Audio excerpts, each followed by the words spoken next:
Gold, trusted gold buyers. మీరు తాకట్టు పెట్టి. నిశాంత్ గారు, congrats sir. Thank you so much sir. అంటే ఈ సినిమా అనౌన్స్ చేసిన కాడి నుంచి ఈ నిమిషం వరకు అందరూ అండర్ ఎస్టిమేట్ చేశారు మిమ్మల్ని సార్ ఎప్పుడు కూడా. నేను మిమ్మల్ని దగ్గర నుంచి అబ్జర్వ్ చేసింది ఏంటంటే ఎప్పుడు రెస్పాండ్ అవ్వాలి, ఆన్సర్ ఇవ్వాలని ఎప్పుడు ట్రై చేయాలా సార్. యాజ్ యూజువల్గా కంటెంట్తోనే ఆన్సర్ ఇచ్చారు. Thank you sir, thank you. మేజర్గా ఏంటంటే ప్రభాస్ గారిని చాలా సీరియస్ రోల్స్లో చూసి ఫ్యాన్స్కి అంటే రికార్డ్స్ ఇచ్చారు, కానీ డైరెక్టర్లు ఎవరో ఈ రేంజ్లో ప్రభాస్ని ఎలా చూడాలనుకున్నది చేయలేకపోయారు. సార్ ఇప్పుడు మీరు ఫస్ట్ టైం ఆ ప్రభాస్ని, పాత ప్రభాస్ని తీసుకొచ్చారు. Thank you sir. లుక్స్ అన్ని లుక్స్, కామెడీ టైమింగ్ అంతా కుదిరింది.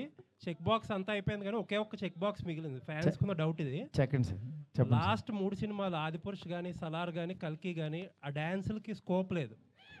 ఒక పర్ఫెక్ట్ డ్యాన్స్ నెంబర్ ఏదైనా ఉండబోతుందా సినిమాలో? డెఫినెట్గా సార్, ఎందుకంటే ఆయన దగ్గర నుంచి కోరుకునే మీకు ఫస్ట్ సాంగ్ అంటే టైర్ నెంబర్ 1 సాంగ్ ఒకటి ఉంటుంది, అంటే ఆయన ఇంట్రడక్షన్ సాంగ్. అట్లాగే 3 హీరోయిన్స్తో ఆయన్ని ఒక కళగా థియేటర్లో చూస్తే ఎలా ఉంటుందో ఆ కైండ్ ఆఫ్ సాంగ్ ఉంటుంది. ఇదంతా యాక్చువల్గా అంటే సినిమా డిమాండ్ని బట్టి. నెక్స్ట్ ఆయన మెయిన్ ఏంటంటే డల్లింగ్ సెట్కి వస్తే నాకు పిక్నిక్ వచ్చినట్టు జీరో స్ట్రెస్ డల్లింగ్ అంటుంటారు. అలాంటి సినిమా ఇది. అందువల్ల మంచి మంచి సాంగ్స్ ఉంటాయి. సాంగ్స్ మీరు మామూలుగా ఎంజాయ్ చేయరు. తమన్ మ్యూజిక్ చాలా అల్టిమేట్గా ఇచ్చాడు, మీరు చూస్తున్నారు కదా. మ్యూజిక్ చాలా కష్టపడుతున్నాడు తను. ఇస్తాం.